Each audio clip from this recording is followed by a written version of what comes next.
Well, it is time for our weekly personal finance chat. And this morning we're asking a very pertinent question. Is your thinking keeping you poor? Well, this is exactly what motivated business author and speaker Douglas Kruger to write his latest book. And there it is. You can see it in beautiful, bold red. Is your thinking keeping you poor? And he's going to be sharing some insight with us this morning. And I'm quite excited to engage with you on this topic. Firstly, thank you very much for making it so early in the morning. You're most welcome. Thanks. So what have you found to be the answers to this question? Is your thinking keeping you poor? Well, that keyword thinking, that really is everything. When you study the lives of multi-millionaires and self-made multi-billionaires, you often find that these are men and women who have gone bankrupt and bounced back again multiple times. Okay. And the fascinating part for us is when they were bankrupt, they didn't think of themselves as poor. They thought of themselves as wealthy individuals who temporarily didn't have any money. So the thinking really is everything. Oh, right. And so why did you decide to write this book right now?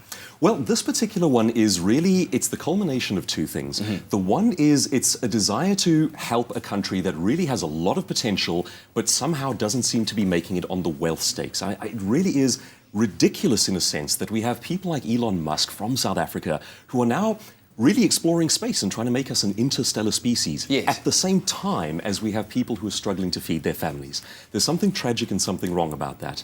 And perhaps the second reason is really this is a book that I wish someone had given to me earlier on. Yeah.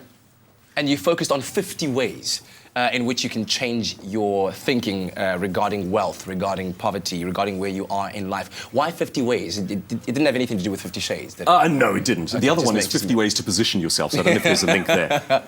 The 50 ways, there's two reasons for that. The one is that all the other books have 50 ways, so I decided I'd do it again. Just carry on with that trend. Yes. But the second reason, and perhaps this is the more important one, is that in my own research on wealth and prosperity literature, I found that there really is one problem across the board, and that is that the books tend to be a single solution proposal. Okay. In other words, they will be about how to save your way to wealth, which interestingly is actually not a good idea. Or they might be about how to sell property in order to become wealthy, or perhaps something like investing. And if that single solution doesn't work in your scenario, that's it, you've actually wasted money on the book. So across 50 different philosophies, what I've tried to do is aim on people with the tools that they need, and as many of the tools as they need as humanly possible. I'm going to challenge you a little bit on that later on, the saving to wealth thing not being the way of doing it. But Please do. Ideally, who do you think should be reading this book? Well, this is designed for three different demographics. The first and most obvious one is the person coming out of high school or perhaps studying in varsity and wondering what to do with their lives. This is the book that I wish I'd had at that point in my life, because you are on this career trajectory and it is incredibly easy to make mistakes in terms of how you push your life forward and the paths that you take. And very simple adjustments early on can make a massive difference to where you go. So that's the first demographic.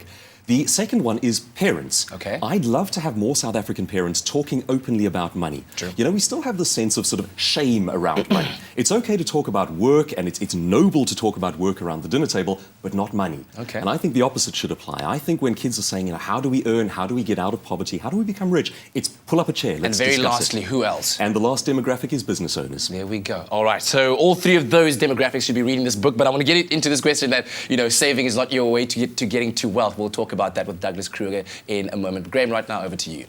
Absolutely, sir. What's not a laughing matter right now is what we're talking about. We're talking about personal finance. In fact, the question that we're asking is your thinking keeping you poor? And this is the title of the book by professional business author and speaker Douglas Kruger, who joins us to tell us more about his book and also share some insights.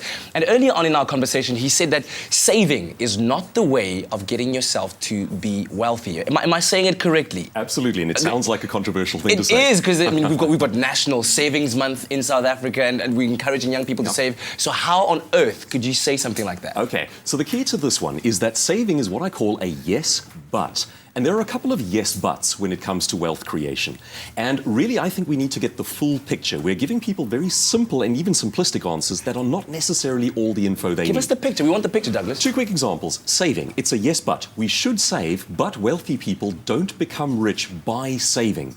In almost all cases, when you study self-made millionaires, they have become wealthy in one radical act of money generation, and then they save after the fact. There's a wonderful quote by one of the authors on wealth who says, saving is wheelchair wealth. It will work by the time you're 60 or 70. Oh, wow. It's a good idea, but it will not in and of itself make you rich. The second good example of that one is education. It does lift people out of poverty, but a formal tertiary education in and of itself will not make you rich. It's the soft skills that tend to do that. That's the leadership skills, networking, negotiation. The interesting thing about that is that those are pull skills. They are not taught to you by a teacher. That's the kind of thing we seek out. And it means that you have to be the kind of person who is always looking for a bit of leverage and a bit of advantage. The great part about that, though, is it means that if you don't have a high school education, you can still become wealthy. In fact, many tycoons have. And how exactly do you begin that if saving is not the basis of it all? Well, it's about raising the value of the thing that you do. And one of the ideas that I discuss in the book is I say the problem is equating the number of hours you work to the amount of wealth that you earn. That's actually a trap. When we're taught to work for a set number of hours for a set number of coins, it actually leads us in the wrong direction. When you can raise the value of what you do within an hour, you're actually going in the right direction. You can't increase your hours, but you can increase your value. The value. So that's down to things like how do you raise your value as a human being? And if you can't get a matric education, you can still do something like, say, joining a Toastmasters public speaking club and learn how to present yourself well, how to dress well, how to be a leader. And it's those skills that tend to make more of a difference when you study the lives of wealthy people. One of the lines that kind of knocked me back when I read it first up in your book, you say that being rich isn't normal. Yes. What do you mean by that? Well, the very word itself means that there is something unusual. You are above and beyond the rest of the people around you. Now, our stats in South Africa in terms of poverty and people who are living below the breadline are honestly depressing. And we really do need to do something about that. But the key to that one, in terms of thinking, is that the answers for coming out of that level of suffering and difficulty are not to be found where those people are living. I'll give you a horrible example of this one. If I had to take a billionaire and transplant him into your life, do you think he could get back to where he was, knowing what he knows? Of course. And I would say the answer is yes. Yeah. The thing is, he knows something or she knows something that we don't at our level. Now, the same applies for people living in poverty. They know that they are living in the scenario, but they don't know what the answers are for getting out. And I think we need to be teaching that at schools, teaching that in our families. Or we'll be unlocking some of that wealth knowledge locked up in Douglas's mind in a short while. So stay tuned for that and more. There's, in fact, lots coming up on your Feel Good Breakfast Show. It's my Feel Good Breakfast Show. A very warm welcome back to your Feel Good Breakfast Show, Espresso on SABC 3. Re Tisale Douglas Kruger, who is a business author and speaker. And we're talking about what your mindset can contribute towards your financial prosperity. And Douglas, you were saying earlier on that these are principles that you teach, that you talk about in this book, that are applicable to everyone across the board, right? But what I'm thinking right now is if I'm, let's say, an 18-year-old dude at home, I've just finished school last year, I don't know what to do, I'm not going to varsity or anything. This is me right now. I want to get to where you're thinking. How do I bridge that gap? What are the first things I need to start doing to think myself wealthy, if that's Great the way stuff. of thinking? Well, the two pillars that your life is built on from that point onward are fairly obvious, but there are specific things we need to know about it. It is the education and it's entrepreneurship. Now, entrepreneurship is a big one. Every survey that's ever done about how to lift people out of poverty includes a strong focus on owning your business, starting small businesses, small companies, things like that. Now, the stats show that in South Africa, uniquely for sub-Saharan Africa, we don't believe in it. Over 65% of our youth think that entrepreneurship is too hard and not worth it. So that's a bit of a bad start. It is hard. It is hard. There's no doubt about it. We need to shift our thinking. Now, here's one way to shift our thinking. When we think of owning a business, which really is the way to become more wealthy and to lift yourself up, we think of a massive corporate company or a mining conglomerate. It's too big, it's too technical, and it becomes undoable.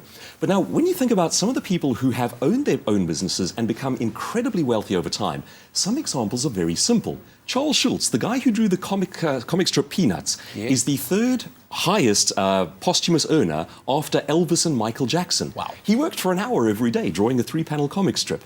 And it's the value of the thing that he did, not how hard he worked. So I think of him as the ultimate escape from that ratio of hours worked to coins earned. But when we think of owning a business, as a speaker, I own a business. I don't have to lead other people. I don't have a building. I don't have a factory. It's just the thing that I do with a skill. And Charles Schulz has a simple skill, or had a simple skill, that made him a multi-billionaire over time. So owning a business doesn't have to be vast and intimidating. It can be incredibly profitable while still being very simple. Wow. Okay. Let's talk about education. We live in a country where a lot of people cannot afford tertiary education. How do you bridge that gap? Because it is a certain advantage from the haves and the Absolutely. have-nots. When you study how talent works, mentoring is a very big part of that, and mentoring can happen for free. Now, from the perspective of a person trying to escape from poverty, I would give some very simple advice, and it's very powerful. You do have to have a mentor and approach people who are where you want to be, but there's a right and a wrong way of doing it. Okay. The wrong way to do it is to call a person out of the blue and say, "Will you be my mentor?" It's like walking up to a stranger on the street and saying, "Will you marry me?" It's too much too soon. The right way of going about it is just to politely ask a person, say, "This is where I am, I admire where you are, what's my next step?" And you build a natural relationship rather than giving them this entire sense of obligation in one go. Just ask one question and then show them that you've done the thing they suggested. And then they will give you the next one. All right. Well, like you said, for the young who are looking to uplift themselves, for families, for parents who are looking to educate their children, and for those business leaders out there, that book is applicable. I got to get me a copy of that. Thank you so much for sharing your insights with us this morning. Most welcome. Thank you. Douglas Kruger, and the book is called Is Your Thinking Keeping You Poor? Something certainly to think about. But right now, here's the headlines of the morning.